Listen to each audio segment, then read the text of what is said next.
बेरहम चुभती ये मौसम मन मेरा ललचाए झीलों में बह जाए I feel awesome I feel alive I feel alive alive is awesome feel alive I feel alive alive is awesome जिंदा दिल ताजगी सिंथॉल लाइन के साथ अलाइव इज ऑसम।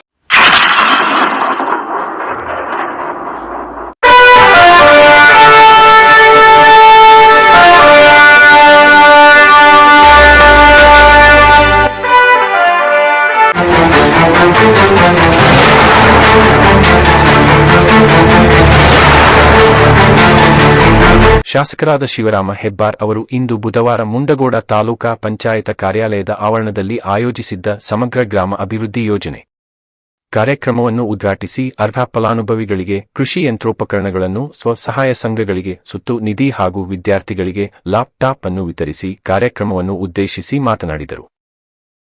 ಈ ಸಂದರ್ಭದಲ್ಲಿ ತಾಲೂಕಾ ಪಂಚಾಯತ ಕಾರ್ಯನಿರ್ವಾಹಕ ಅಧಿಕಾರಿ ಟಿ.ವೈ. ದಾಸನಕೊಪ್ಪ, ಕೆಡಿಸಿಸಿ ಬ್ಯಾಂಕ್ ನಿರ್ದೇಶಕರಾದ ಎಚ್.ಎನ್. ನಾಯಕ, ಕ್ಷೇತ್ರ ಶಿಕ್ಷಣಾಧಿಕಾರಿ ಸುಮಾ ಜಿ, ತಾಲೂಕಾ ಆರೋಗ್ಯಾಧಿಕಾರಿ ಡಾ. ನರೇಂದ್ರ ಪವಾರ್, ಶಾರದಾ ರಾಠೋಡ ಅಧಿಕಾರಿಗಳು ಮುಖಂಡರು ಇದ್ದರು.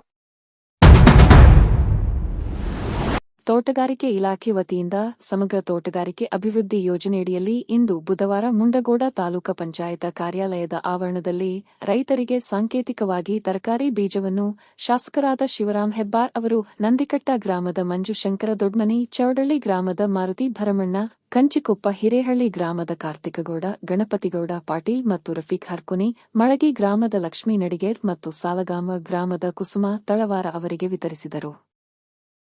ಈ ಸಂದರ್ಭದಲ್ಲಿ ತಾಲೂಕಾ ಪಂಚಾಯತ ಕಾರ್ಯನಿರ್ವಾಹಕ ಅಧಿಕಾರಿ ಟಿ.ವೈ. ದಾಸನಕೊಪ್ಪ, ಕೆಡಿಸಿಸಿ ಬ್ಯಾಂಕ್ ನಿರ್ದೇಶಕರಾದ ಎಚ್.ಎನ್. ನಾಯಕ, ಕ್ಷೇತ್ರ ಶಿಕ್ಷಣಾಧಿಕಾರಿ ಸುಮಾ ಜಿ, ತಾಲೂಕಾ ಆರೋಗ್ಯಾಧಿಕಾರಿ ಡಾ. ನರೇಂದ್ರ ಪವಾರ್, ಹಿರಿಯ ಸಹಾಯಕ ತೋಟಗಾರಿಕಾ ನಿರ್ದೇಶಕರಾದ ಕೃಷ್ಣ ಕುಳ್ಳೂರ್, ಅಧಿಕಾರಿಗಳು ಮುಖಂಡರು ಇದ್ದರು. ಮುಂಡಗೋಡ ತಾಲೂಕಿನ 2025-26ನೇ ಸಾಲಿನ ಎಸ್ಎಸ್ಎಲ್ಸಿ ಫಲಿತಾಂಶ ಸುಧಾರಣೆ ಕುರಿತು ಪ್ರಗತಿ ಪರಿಶೀಲನಾ ಸಭೆಯು ಇಂದು ಬುಧವಾರ ತಾಲೂಕಾ ಪಂಚಾಯತ್ ಸಭಾಭವನದಲ್ಲಿ ನಡೆಯಿತು. ಈ ಸಭೆಯ ಅಧ್ಯಕ್ಷತೆಯನ್ನು ಶಾಸಕ ಶಿವರಾಮ್ ಹೆಬ್ಬಾರ್ ವಹಿಸಿ ಸೂಕ್ತ ಸಲಹೆ, ಮಾರ್ಗದರ್ಶನ ನೀಡಿದರು. ಈ ಸಂದರ್ಭದಲ್ಲಿ ತಾಲೂಕಾ ಪಂಚಾಯತ್ ಕಾರ್ಯನಿರ್ವಾಹಕ ಅಧಿಕಾರಿ ಟಿ.ವೈ. ದಾಸನಕೊಪ್ಪ, ಕ್ಷೇತ್ರ ಶಿಕ್ಷಣಾಧಿಕಾರಿ ಸುಮಾ ಜಿ, ಬಿಆರ್ಸಿ ಸಮನ್ವಯ ಅಧಿಕಾರಿ ಡಾ. ರಮೇಶ್ ಅಂಬಿಗೇರ, ಪ್ರೌಢಶಾಲೆಯ ಮುಖ್ಯ ಶಿಕ್ಷಕರು ಹಾಗೂ ಜೂನಿಯರ್ ಕಾಲೇಜಿನ ಪ್ರಾಚಾರ್ಯರು, ಎಸ್ಡಿಎಂಸಿ ಅಧ್ಯಕ್ಷರು ಇದ್ದರು. ಎರಡು ಭಾಗದಲ್ಲಿ ನಾವು ವಿಶ್ಲೇಷಣೆ ಮಾಡ್ತೀವಿ.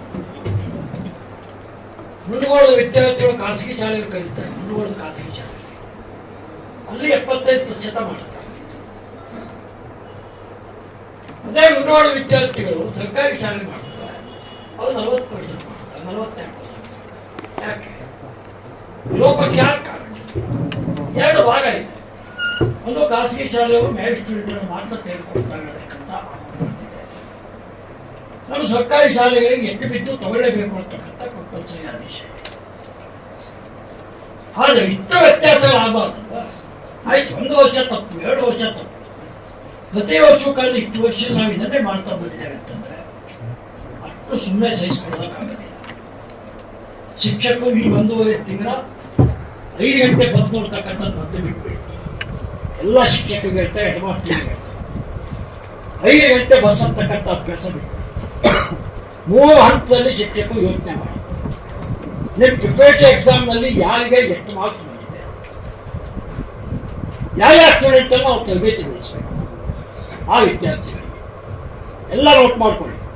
ಯಾವ್ಯಾವ ವಿದ್ಯಾರ್ಥಿಗಳಿಗೆ ಪ್ರಿಪರೇಟರಿ ಎಕ್ಸಾಮ್ನಲ್ಲಿ ಕಡಿಮೆ ಅಂಕ ಬಂದಿದೆ ಆ ಮಕ್ಕಳನ್ನ ನಾವು ಎಷ್ಟು ಮಕ್ಕಳನ್ನ 50 ಮಕ್ಕಳು SSLC ಇರ್ತವೆ, ಅದು 10-15 ಮಕ್ಕಳು ಯಾವ ಸ್ಥಿತಿಯಲ್ಲಿದ್ದಾರೆ, ಅವರಿಗೆ 8 ಗಂಟೆ ಕ್ಲಾಸ್ ಮಾಡಬೇಕು. ಪ್ರೀತಿ ವಿಶ್ವಾಸದಿಂದ ದಬ್ಬಾಳಿಕೆ ಮಾಡದೆ ಅವ್ರ ಮನಸ್ಸು ಗೆಲ್ಲುವಂಥ ರೀತಿಯಲ್ಲಿ ಮಾಡಬೇಕು.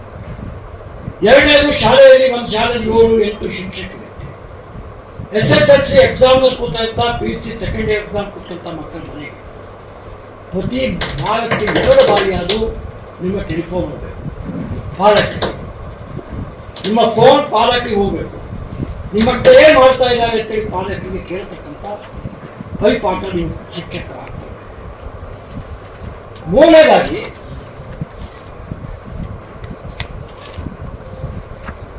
ಯಾವ ಅಭ್ಯಾಸದಲ್ಲಿ ತೇರ್ಗಡೆ ಆಗೋದಕ್ಕೆ ತೊಂದರೆ ಇದೆ ಅದ್ರ ಬಗ್ಗೆ ಸ್ಪೆಷಲ್ ಕೋಚಿಂಗ್ ಸೆಂಟರ್ಸ್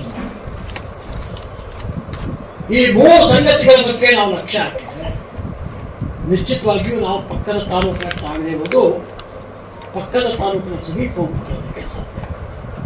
ಎಲ್ಲೋ ಒಂದು ಕಡೆ ನಮಗೆ ಲಾಂಛನ ಆಗುತ್ತೆ. ಎಷ್ಟು ವರ್ಷ ಅಂತ ನಾವು ಹಿಂದೆ ಹೋದೋ ಅಂತ ಹೇಳ್ಕೊಳ್ತೀವಿ. ನಿಮ್ಗೆ ಏನು ಕಡಿಮೆ ಆಗುತ್ತೆ, ಏನು ಕಡಿಮೆ ಮಾಡ್ತೀವಿ. ಒಂದು ಕಾಲ ಇತ್ತು, ಕೈ ತುಂಬ ಸಂಬಳ ಕೊಡ್ತೀವಿ, ಕೈ ತುಂಬ ವ್ಯವಸ್ಥೆ ಕೊಡ್ತೀವಿ, ಎಲ್ಲ ಶಾಲೆಗಳಿಗೆ ಬೇಕಾದಂಥ ಒಳ್ಳೆ ಕಟ್ಟಡ ಕೊಟ್ಟಿದ್ದೀವಿ, ಎಲ್ಲ ಮಕ್ಕಳಿಗೆ ಬೇಕಾದಂಥ ಪುಸ್ತಕ ಪಟ್ಟಿ ಸಿಗುತ್ತೆ, ಮಧ್ಯಾಹ್ನಕ್ಕೆ ಊಟ ಮಾಡ್ತೀವಿ. ಇಷ್ಟು ವ್ಯವಸ್ಥೆಯನ್ನು ಕೊಟ್ಟಾಗಿಯೂ ಕೂಡ ಅವನ್ನ ತರಬೇತಿಗೊಳ್ಳೋದಕ್ಕೆ ನಾವು ಹಿಂದಕ್ಕೆ ಹಾಕಿದ್ರೆ ಆ ಜವಾಬ್ದಾರಿಯಲ್ಲಿ ಕೇವಲ ಮಕ್ಕಳಷ್ಟೇ ಜವಾಬ್ದಾರಿ ಆಗೋದಿಲ್ಲ. ಆ ಜವಾಬ್ದಾರಿಯಲ್ಲಿ ನೀವು ಶಿಕ್ಷಕರು ಕೂಡ, ಮುಖ್ಯಾಧ್ಯಾಪಕರು, ಆ ಸ್ಕೂಲ್ ಕೂಡ, ಮೆಟ್ರೋಮೆಟ್ ಕಮಿಟಿ ಕೂಡ ಕಾರಣೀಭೂತರಾಗುತ್ತೆ. ನೀವೆಲ್ಲ ಗುರುಗಳು, ನೀವು ಹೆಚ್ಚು ಹೇಳೋ ಶಕ್ತಿ ನನಗಿಲ್ಲ. ನಾವೆಲ್ಲ ಇಟ್ಟು ಮಾತಾಡಿ ಕಲ್ತಿದ್ದಿದ್ರೆ ನಿಮ್ಮಂತ ಗುರುಗಳಿಂದ ಕಲ್ತಿದ್ದೆ. ಆದರೆ ಪಕ್ಕದ ತಾಲೂಕಿಗೆ ಹೋಲಿಸಿದಾಗ ಎಷ್ಟು ವರ್ಷ ನಾವು ಈ ತಾಲೂಕಿನ ಹಿಂದುಳಿದ ತಾಲೂಕು ಅಂತ ಹೇಳ್ಕೊಳ್ತೀವಿ. ಶಾಲಾ ಶಿಕ್ಷಣ ಇಲಾಖೆ ಜೊತೆಗೆ ಪ್ರಪ್ರಥಮವಾಗಿ ಸಂವಾದದ ಮೂಲಕ ತಾಲೂಕಿನ ಶೈಕ್ಷಣಿಕ ಪಥವನ್ನ ಎತ್ತರಿಸಲಿಕ್ಕೆ ಇವತ್ತು ನಮ್ಮ ಜೊತೆಗೆ ನಮ್ಮ ಸಮಯವನ್ನು ಮೀಸಲಿಟ್ಟಿದ್ದಾರೆ. ಸರ್, ಖಂಡಿತ ಬಹುಶಃ ನಮ್ಮ ಜವಾಬ್ದಾರಿ ಇನ್ನೂ ಜಾಸ್ತಿ ಆಯ್ತು ಅಂತ ನಾನು ಭಾವಿಸ್ಕೊಳ್ತೇನೆ. ಯಾಕೆ ಅಂತ ಕೇಳಿದ್ರೆ ನಿಜಕ್ಕೂ ನಾನು ಫಸ್ಟಿಗೆ ತಾಲೂಕಿಗೆ ಬಂದ ನನಗೂ ಆ ನೋವಿತ್ತು. ಪ್ರತಿ ಸಭೆಗೆ ಹೋದಾಗಲೂ ಫಸ್ಟ್ ನಾನೇ ಮಾತಾಡಬೇಕು. ಸರ್, ರಿಸಲ್ಟ್ ಕಡಿಮೆ ಬಂದಿರೋದ್ರಿಂದ ಅಧಿಕಾರಿಗಳು ಫಸ್ಟ್ ನನ್ನೇ ಪ್ರಶ್ನೆ ಕೇಳ್ತಾರೆ, ತಾಲೂಕು ರಿಸಲ್ಟ್ ಯಾಕೆ ಕಡಿಮೆ ಆಯ್ತು, ಏನು ಕ್ರಮ ತಗೊಳ್ತಿದ್ದೀರಾ ಅಂತ. ಸೊ ಆ ನಿಟ್ಟಿನೊಳಗೆ ನಾನು ಶತಾಯಗತ ಈ ವರ್ಷ ಮಾತ್ರ ಪ್ರತಿ ಶಾಲೆನೂ ತುಂಬಾ ಕಡಿಮೆ ಅಂದ್ರೆ ಒಂದು 5 ರಿಂದ 6 ಸರಿ ಪ್ರತಿ ಶಾಲೆನೂ ವಿಸಿಟ್ ಮಾಡ್ತೀನಿ. ಬಟ್ ಟಾರ್ಗೆಟ್ ಸ್ಕೂಲ್ ಲಿಸ್ಟ್ ಮಾಡ್ಕೊಂಡಿದ್ದೀನಿ ಸರ್. ಆ ಟಾರ್ಗೆಟ್ ಸ್ಕೂಲನ್ನು ಎವ್ರಿ ವೀಕ್ ಒಂದ್ಸತಿ ವಿಸಿಟ್ ಮಾಡ್ತಾ ಇದ್ದೀನಿ. Specially junior college weekly once ತರಗತಿ ಮಕ್ಕಳ ಜೊತೆಗೂ ಮಾತಾಡ್ತಾ ಇದ್ದೀನಿ. ಖಂಡಿತ ಸರ್, ನನಗೆ ಈ ವರ್ಷ ಒಂದು ಆಶಾವಾದ ಕಾಣ್ತಾ ಇದೆ. ಕಡೆಗೆ ನನಗೆ 2 ರೆಸಿಡೆನ್ಷಿಯಲ್ ಸ್ಕೂಲು ಈ ವರ್ಷ 100% ಕೊಡಲೇಬೇಕು ನನಗೆ. ಯಾಕಂದ್ರೆ ಟೋಟಲ್ ರಿಸಲ್ಟ್ ಇನ್ಕ್ರೀಸ್ ಆಗಬೇಕು ಅಂದ್ರೆ ಪ್ರತಿ ಶಾಲೆ ಕಾಂಟ್ರಿಬ್ಯೂಷನ್ ನನಗೆ ಅಷ್ಟೇ ಅವಶ್ಯಕವಾಗಿರ್ತದೆ. ಜೊತೆಗೆ ನನಗೆ ಈ ವರ್ಷ ಸರ್ ಸ್ಪೆಷಲ್ ಆಗಿ ಬಹುಶಃ ಯಾವ ತಾಲೂಕಲ್ಲೂ ಮಾಡಿಲ್ಲ.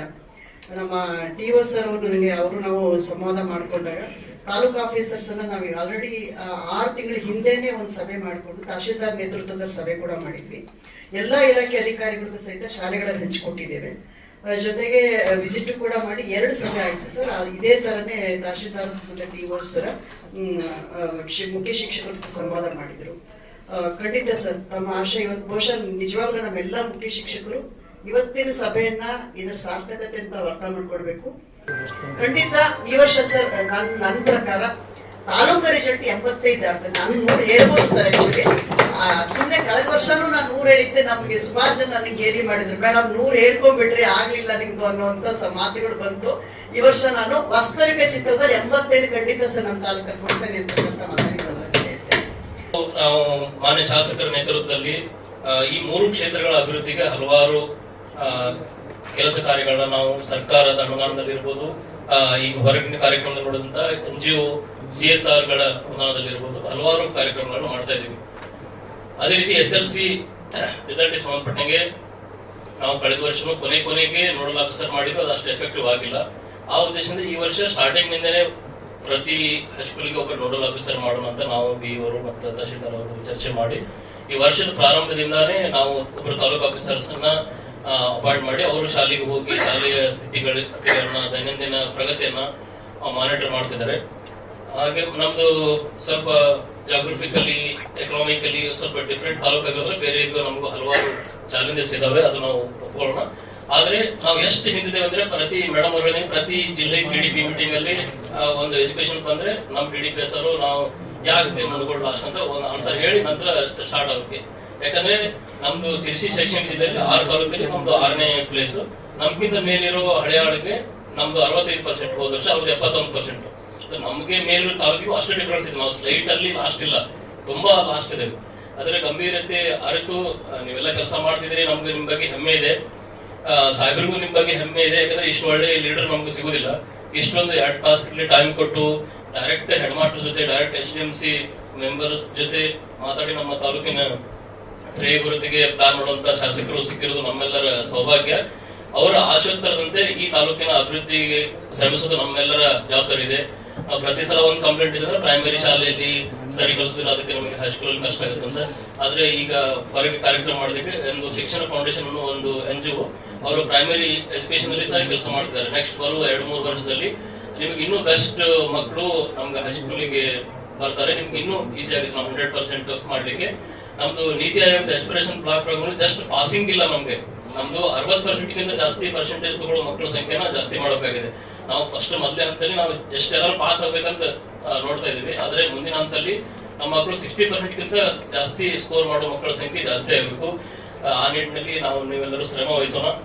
ತಮ್ಮೆಲ್ಲರ ಪರವಾಗಿ ನಾನು ಮಾನ್ಯ ಶಾಸಕರಿಗೆ ಆಶ್ವಾಸನೆ ಕೊಡ್ತೇನೆ. ಈ ವರ್ಷ BU ಮೇಡಮ್ ಅವರು ಹೇಳಿದಂಗೆ ಕನಿಷ್ಠ 85% ನಾವೆಲ್ಲ ಶಿಕ್ಷಕರು ತಮ್ಮೆಲ್ಲರ ಶ್ರಮದಿಂದ ಮಾಡ್ತೀವಿ ಅಂತ ಮಾನ್ಯ ಶಾಸಕರಿಗೆ ಆಶ್ವಾಸನೆ ಕೊಡ್ತಾ ಈ ಒಂದು ಕಾರ್ಯಕ್ರಮದಲ್ಲಿ ಭಾಗವಹಿಸಿ ಇಷ್ಟೊತ್ತು ನಿಮಗೆ ಎಲ್ಲರಿಗೂ ಸಲಹೆ ಸೂಚನೆಗಳನ್ನ ಮಾರ್ಗದರ್ಶನ ನೀಡತಕ್ಕಂಥ ಮಾನ್ಯ ಶಾಸಕರಿಗೆ ತುಂಬ ಹೃದಯದ ಧನ್ಯವಾದ ಅರ್ಪಿಸ್ತೇನೆ.